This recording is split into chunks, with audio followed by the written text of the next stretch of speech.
Congress today. And I want you to know it's because you chose him.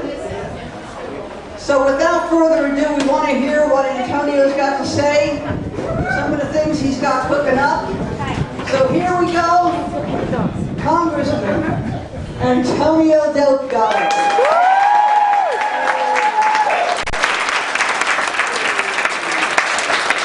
Thank you, Joyce, for those very kind words. How's everybody doing today?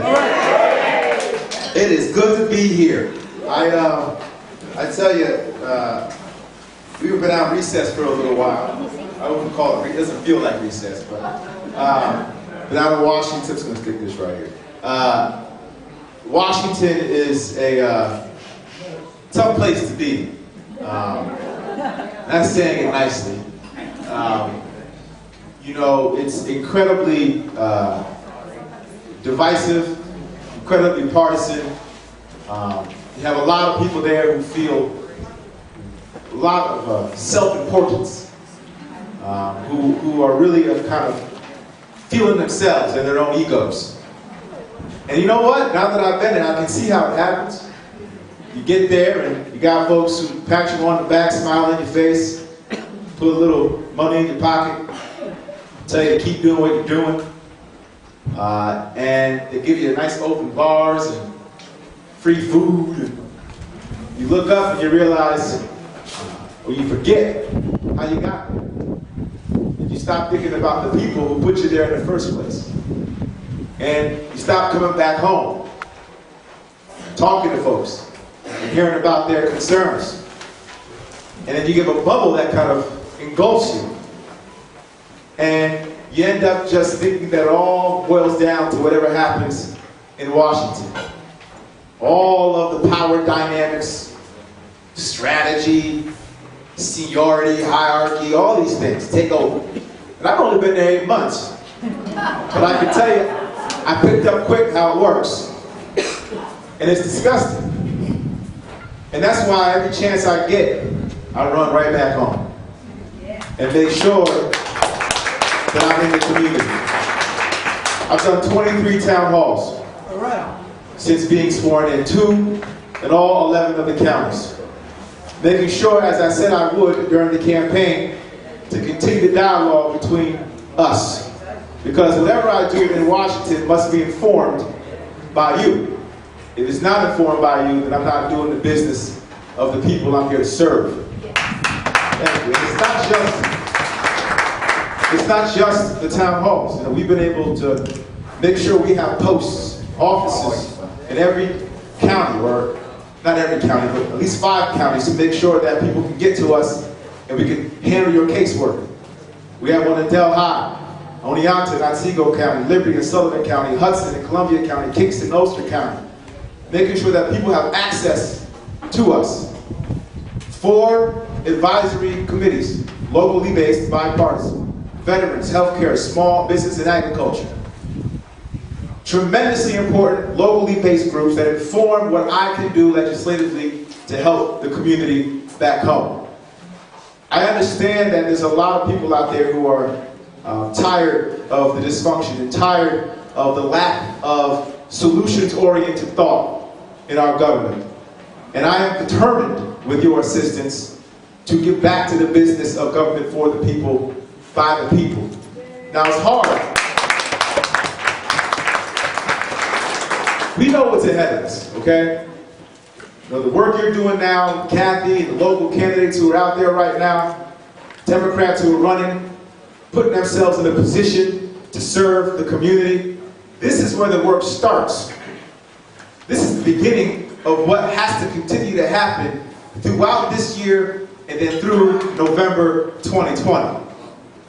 Now I know I've got to say this, but I'm going to say it anyway. The stakes are high here.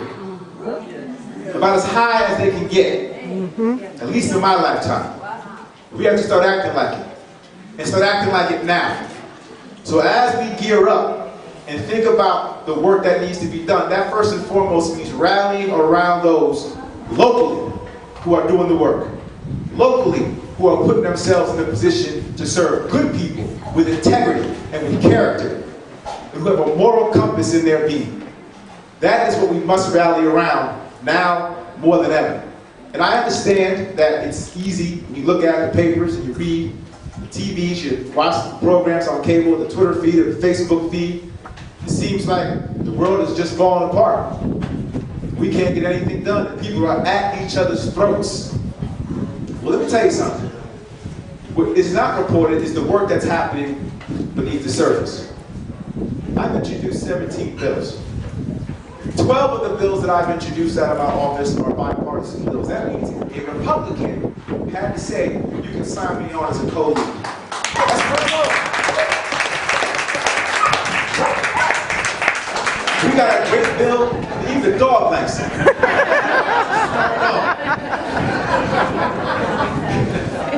We got a bill that went through the House, the Family Farm Relief Act, that went through the Senate, Republican controlled, and it was signed late August by our president.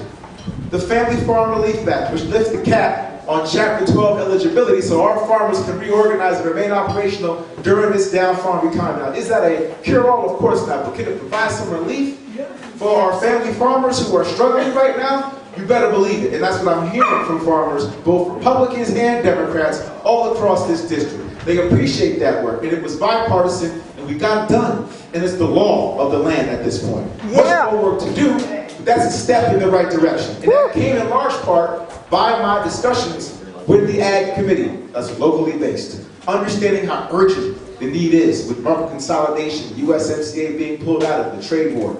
I understood the need, and we acted on it. Also, got a House bill that just literally passed the House and will likely get through the Senate. That's meant to help our small business owners. Individuals right now who are dealing with onerous regulations and need a better way to deal with this down economy. This bill creates a one-stop shop website for you to go to figure out how to comply with God knows how many regulations, and do so in a cost-effective, streamlined fashion. Nice. Big deal for the 27,000 small business owners and self-employed folk who make up our district. At the same time, I put a bill to the House that would allow our self-employed folks, including farmers, to deduct their health care expenses as a business expense, which up to this point has not been done. And you know who gave me that idea? A fine gentleman from Delaware County. So it's important. It's important that the work that I get from the ground, I take with me to Washington. Now, you all know I campaign a lot on health care, public option. And I had a lot of folks from every direction who had an opinion on that. Now, I made a promise, and I said this is what I was going to do. I went to Washington. I didn't change my tune. I didn't say, well, now I want to do this, or I think now this is the better approach. No, I kept what I said I was going to do. I worked hard, and we were able to pass, or I should say not pass, but introduce a bill that would allow folks a choice to opt into Medicare, create a public option. I'm the only first-year member of Congress that has a bill that actually can get us to universal health care. And the same bill allows for Medicare to negotiate with the pharmaceutical industry, which we know is long overdue. One of the first bills that I was able to get done and introduce, and I'm proud of it, is a bill to help our veterans, the service-disabled veteran bill for our spouses. You know, for a while, you had to have a certain percentage of disability to have full benefit access if you were a spouse of a veteran. We decided that makes no sense. Any percent of disability should offer that spouse the opportunity to receive the full benefit. The sacrifice is too high to try to draw an arbitrary line of how much one has been disabled in conflict. We wanted to change that. We put a bill to the floor to do just that. We got a host of other bills that also are meant to help our veterans, including expanding tax credits for employers who are not just going to help hire veterans, but help hire their spouses. What families do in terms of the sacrifice for our veterans must never be overlooked. And so for that, we're going to continue fighting for our veterans. Opioids. Thank you. Opioids. Our community's being ravaged. Every county I'm in, I hear horrible stories. Parents who've lost a child, dealing with addiction. And what blows my mind is the more I got into the weeds on this, they don't cap the highly addictive opioids when they prescribe them. You can hand them out like cookies. But if you have somebody who's addicted to opioids, they want to cap the treatment. Suboxone, buprenorphine, they require special waivers for physicians to access the ability to treat individuals. To me, that's backwards. We should be enabling physicians to be able to treat this disease in a meaningful and in a compassionate way. So we passed the bill, I introduced the bill, bipartisan bill, the Mainstream Addiction Treatment Act, that would lift the caps on buprenorphine, lift the caps on Suboxone, and get to the business of treating this addiction for what it is, a disease, and remove all the stigma around it. It is unfortunate. We have a lot of work to do in this space. Rural broadband. Now, come on, we all know we should not still be living in the 21st century in New York without complete broadband access and cell service. How, in the digital age, can we expect to incentivize economic growth and development in this country, particularly in rural areas, if we're not going to have the building blocks for opportunity?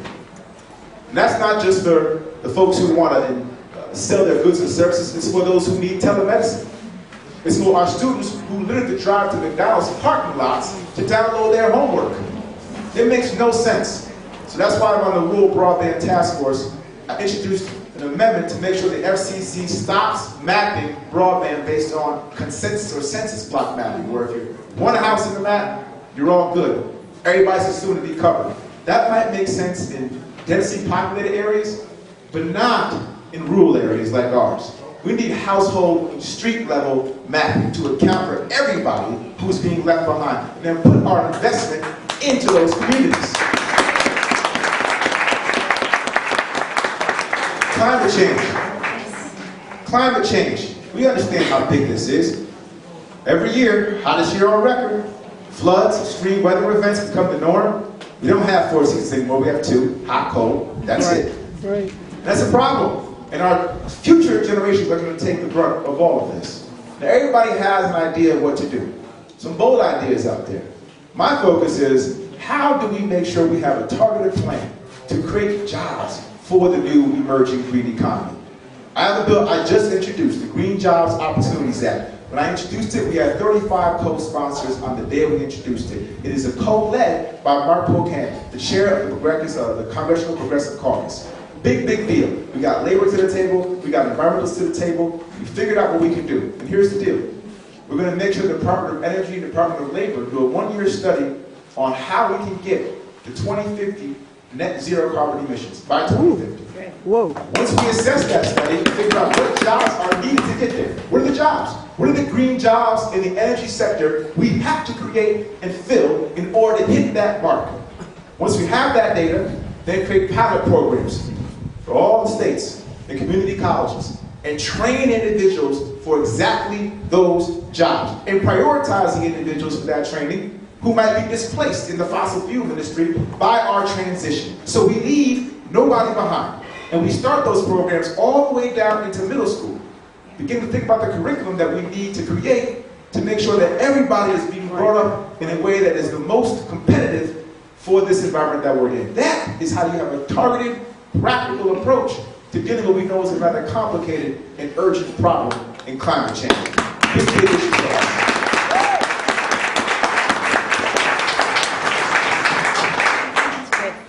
Now, I can go on and on and on about a lot of different issues that I'm working on and will continue to work on your behalf.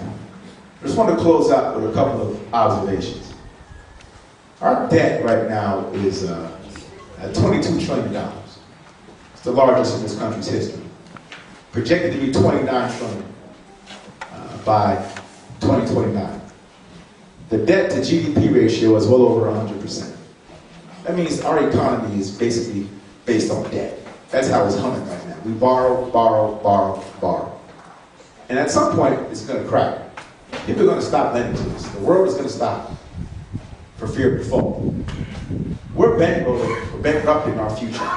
And what's troubling me about it is, we just had a tax bill that was passed a couple of years ago that is exacerbating this situation to no end, adding nearly $1.5 trillion to our deficit. And now we're going to be told by those same individuals who passed that bill, that give away to those who don't need, we're going to be told by those individuals, well, now we can't invest in our future. Now we can't support those in need. And the only reason why we're being told that is because they gave the money away. And it's so important that we do the work to understand what it means to have a government that promotes the general welfare. We can never let that go. We have shifted so far from this notion, and yet it says that exactly in the preamble of the Constitution. We the people, in order to form a more perfect union, right? Provide for the common defense, establish justice, secure the blessings of liberty, promote the general welfare. Preamble of the Constitution.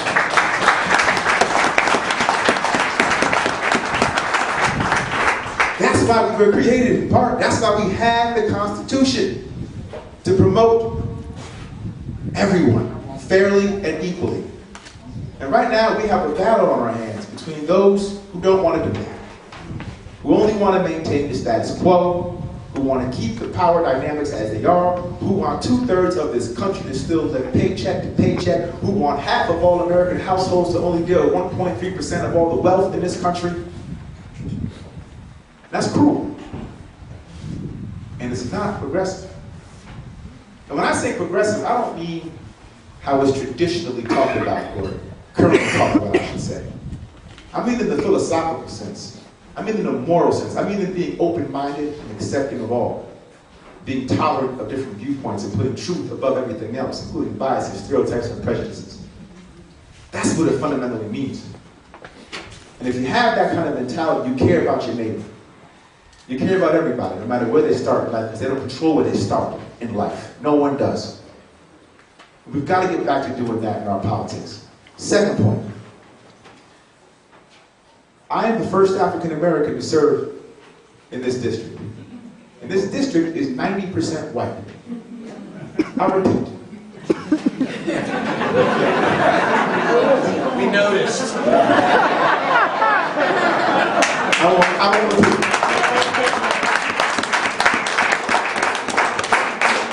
A lot of seats were flipped in 2018. But very few have the makeup of ours.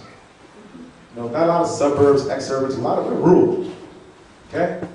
The third most rural seat of any Democrat in Congress, the 8th in the entire country. A third independent, a third Republican, a third Democrat. And Trump won this seat by 7 points.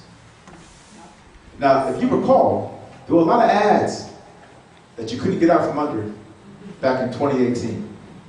Meant to make me out to be a thug, and misogynist, every other black trope you can think of. Yep. They poured millions of dollars into that. Millions. Literally. And investment.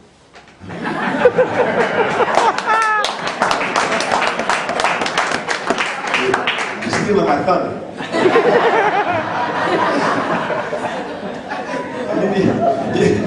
At the end of the day, do it all. Look, all the work you did, the door knocking, the phone banking, the human-to-human contact, the real conversations, the love, the compassion, the understanding, the not rushing to judgment and assuming the worst of our neighbors, bringing out the best in each other. We won.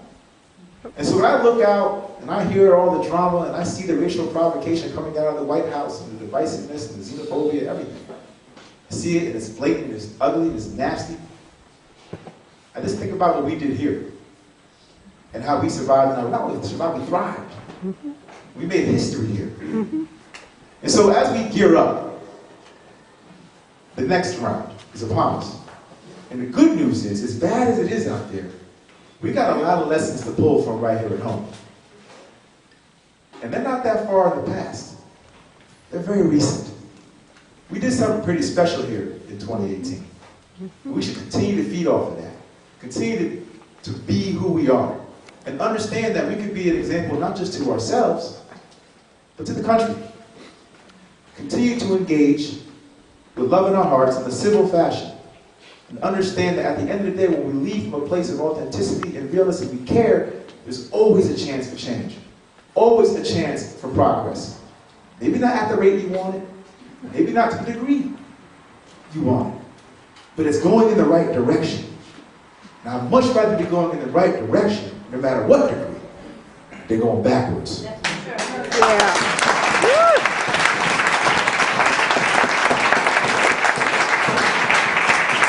So I just want to thank each and every one of you for what you've done, what you are doing, and what I know you will be doing in the months and years to come. And I hope that you come out of this experience a bit more inspired, a bit more motivated.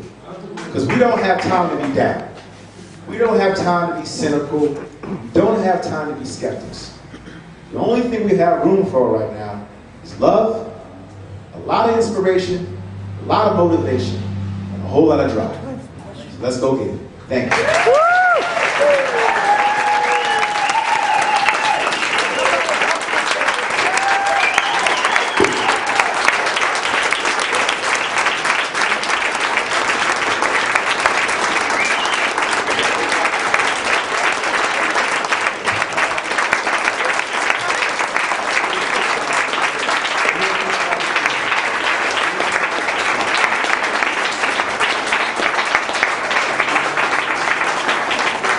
That's why we elected him.